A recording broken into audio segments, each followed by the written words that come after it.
नमस्कार साथियों, पेंशन धारकों, हमारे चैनल से जुड़ने के लिए आपका स्वागत है। तो दोस्तों, आपसे निवेदन है कि वीडियो देखने से पहले हमारे चैनल को सब्सक्राइब करें, वीडियो को लाइक करें, बेल आइकन प्रेस करें ताकि हम खबर रिलीज करें तो आप तक सबसे पहले मैसेज पहुंच सके। चलो खबर का सिलसिला शुरू करते हैं। तो साथियों, खबर सुनिए।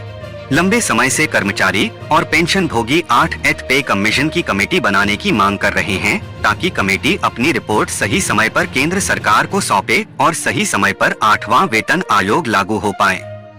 ऐसे में कर्मचारी संगठन ईर्त्सा की तरफ से केंद्र सरकार के पास 8वें वेतन आयोग को लेकर एक प्रस्ताव भेजा गया था, जिस पर केंद्र सरकार की तरफ से एक ऑफिस मेमोरेंडम जारी किया गया है।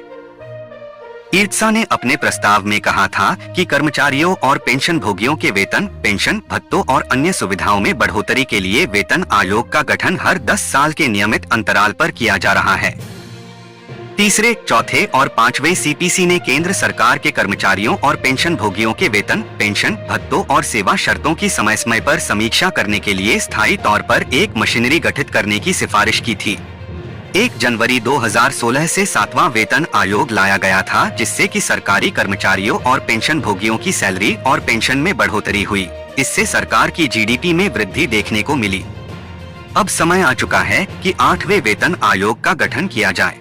वेतन और पेंशन के स्तर को बनाए रखने के लिए वेतन आयोग का गठन होना जरूरी है। उसी को देखते हुए ईर्त्सा ने केंद्र सरकार से मांग की थी कि 8वें वेतन आयोग का गठन किया जाए।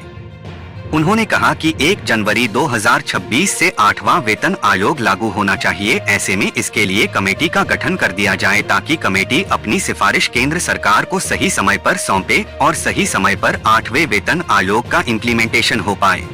ईर्त्सा ने कहा कि कर्मचारियों के विभिन्न समूहों के बीच सैलरी और पेंशन में असमानता, विसंगतियां हैं, जिसको दूर करने के लिए वेतन आयोग का गठन होना जरूरी है। इस पर विचार करते हुए तुरंत 8वें केंद्रीय वेतन आयोग का गठन किया जाए ताकि सभी मौजूदा विसंगतियों को दूर करने और भविष्य में भी विसंगतियां ना हो, इसके लिए कमेटी को पर्याप्त समय मिल सके। ईर्त्सा द्वारा मांग किए जाने के बाद केंद्र सरकार ने एक ऑफिस मेमोरेंडम जारी किया है, जिसमें कहा है कि हम इसके ऊपर विचार कर रहे हैं और ईर्त्सा की इस मांग को व्यय विभाग के पास मंजूरी के लिए भेजा जा रहा है। भारत सरकार के अंडर सेक्रेटरी गंधर्व कुमार सांडियाल ने एक ऑफिस मेमोरेंडम जारी किया है, जिसमें उन्होंने ईर्त्सा के इस मांग को डिपार्टमेंट ऑफ एक्सपेंडिचर के पास उचित कार्रवाई करने के लिए भेजा है। केंद्रीय कर्मचारियों का महंगाई भत्ता 1 मई 2024 से 46% से बढ़ाकर 50% कर दिया गया है। इसकी ऑफिशियल घोषणा 13 मार्च को केंद्र सरकार की तरफ से कर दिया गया था, लेकिन मार्च की जो सैलरी का भुगतान किया गया उसमें बढ़ी दर से भत्तों को नहीं जोड़ा गया था। अब भत्तों में बढ़ोतरी का आदेश जारी कर दिया गया है। इस महीने की जो सैलरी आने वाली है वह बढ़ी हुई भत्तों के साथ आने वाली है। इसका फायदा 1 मई 2024 से दिया जाएगा। इसकी ऑफिशियल टेबल जारी कर दी गई है। अगली खबर आ रही है दोस्तों, महिला कर्मचारी जो दिव्यांग है तो ऐसे कर्मचारियों के बच्चों की देखभाल के लिए स्पेशल अलाउंस का फायदा दिया जाता है। 50% डीए होने के बाद उनके भत्तों में भी बढ़ोतरी हो चुकी है। अब यह जो भत्ता मिलेगा कुछ इस प्रकार से बढ़ाकर दिया जाएगा। केंद्रीय कर्मचारियों के बच्चों की शिक्षा के लिए चिल्ड्रन एजुकेशन अलाउंस का फायदा दिया जाता है। 50% डीए होने के बाद इनके भत्तों में भी बढ़ोतरी हो चुकी है। 1 मई 2024 से इसका फायदा अब आपको इस हिसाब से दिया जाएगा। खुशखबरी, पेंशन और पेंशन भोगी कल्याण विभाग को मंत्रालयों विभागों से बड़ी संख्या में ऐसे संदर्भ प्राप्त हुए जिनमें सलाह मांगी गई थी कि क्या वैवाहिक कलह की वजह से न्यायालय में तलाक की कार्यवाही दायर किए जाने की स्थिति में या घरेलू हिंसा से महिलाओं का संरक्षण अधिनियम, दहेज निषेध अधिनियम या भारतीय दंड संहिता के तहत मामला दर्ज करने की स्थिति में किसी सरकारी महिला कर्मचारी महिला पेंशन भोगी को उसके पति या पति के स्थान पर अपने पात्र बच्चों को पारिवारिक पेंशन के लिए नामित करने की अनुमति दी जा सकती है। यदि किसी सरकारी महिला कर्मचारी महिला पेंशन भोगी के संबंध में तलाक की कार्यवाही न्यायालय में लंबित है या सरकारी महिला कर्मचारी महिला पेंशन भोगी ने अपने पति के खिलाफ घरेलू हिंसा से महिलाओं का संरक्षण अधिनियम या दहेज प्रतिषेध अधिनियम या भारतीय दंड संहिता के तहत मामला दर्ज किया है, ऐसी सरकारी महिला कर्मचारी महिला पेंशन भोगी अपनी मृत्यु के बाद अपने पात्र बच्चों को पारिवारिक पेंशन दिए जाने के लिए अपने पति के अलावा अपने बच्चों के लिए अनुरोध कर सकती है।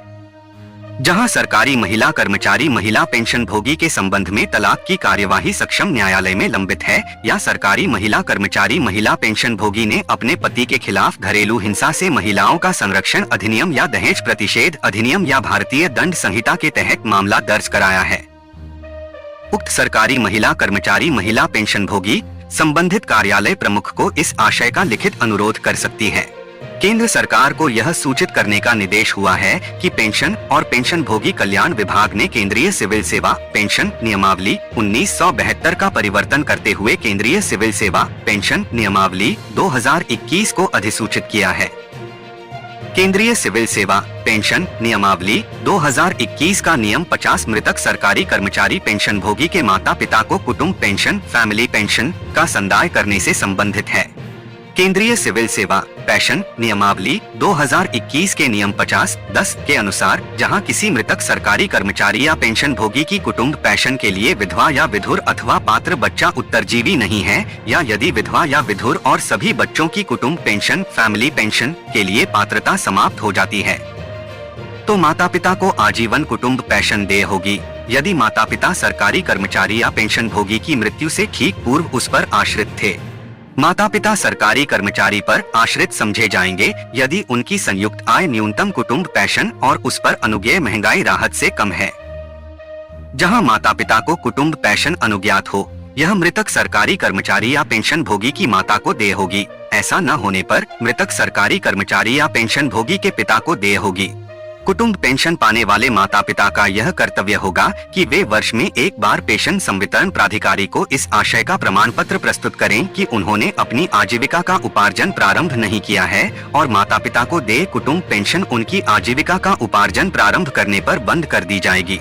सभी मंत्रालयों विभागों से अनुरोध है कि केंद्रीय सिविल सेवा पेंशन नियमावली 2021 के अधीन मृतक सरकारी कर्मचारी पेंशन भोगी के आश्रित माता पिता को कुटुंब पेंशन का संदाय करने से संबंधित उपबंधों का सख्ती से अनुपालन करने हेतु इन्हें मंत्रालय विभाग और उसके अधीन संबद्ध अधीनस्थ कार्यालयों में पेंशन हितलाभों का निपटान करने वाले कार्मिकों के संज्ञान में लाए जाते हैं बड़ा तोहफा मिल सकता है। आपको बता दूं कि यह एक सामाजिक सुरक्षा लाभ है जिसे कर्मचारी की मृत्यु होने के मामले में इस बात पर ध्यान दिए बिना कि मृत्यु सेवा के दौरान हुई है या सेवानिवृत्ति के बाद हुई है, कर्मचारी की जीवित विधवा या नाबालिग बच्चे या पूर्णतः कर्मचारी के ऊपर आश्रित माता पिता को मासिक तौर पर पेंशन दिया जाता है। यह सेवा से हटाए गए या बर्खास्त किए गए कर्मचारियों के परिवारों को भी दिया जाता है। यदि वे मृत्यु के समय अनुकंपा भत्ता प्राप्त कर रहे हों तो भी उनकी पत्नी परिवार पेंशन के लिए पात्र होंगे। ऐसे कर्मचारियों के मामले में जिनका ठौर ठिकाना नहीं मालूम हो और उनके क्षेत्राधिकार या स्थान जहां कर्मचारी लापता हो गया है तो स्थित पुलिस स्टेशन में प्रथम सूचना रपट FIR दर्ज करने के बाद भी पता नहीं लग पाता है तो पात्र परिवार सदस्यों को परिवार पेंशन दी जा सकती है। ऐसे मामले में यदि कर्मचारी सेवांत भुगतान किए जाने और पेंशन की अदायगी शुरू होने के बाद पाया जाता है और वापस आ जाता है तो उनको चाहिए कि वे वर्तमान नियमों के अनुसार तथा यथानिर्दिष्ट औपचारिकताओं को पूरा करते हुए परिवार सदस्यों वह पेंशन भोगी के मृत्यु प्रमाण पत्र की प्रति PPO, अपनी आयु जन्मतिथि का प्रमाण और अतिशय भुगतान की वसूली का वचन पत्र संलग्न कर सकते हैं। दूसरे मामलों में अर्थात जहां पेंशन भोगी एवं उसकी पत्नी पति के संयुक्त खाते में नहीं जमा की जा रही है, बैंकों द्वारा फॉर्म 14 लिया जाना जारी रहेगा। हालांकि फॉर्म 14 के सत्यापन की शर्त को हटा दिया गया है और 2 व्यक्तियों की गवाही को ही पर्याप्त माना गया है। सभी विभाग इस तरह से करेंगे। तो साथियों, आज के लिए इतना ही और मिलेंगे नए अपडेट के साथ। पेंशन धारकों धन्यवाद।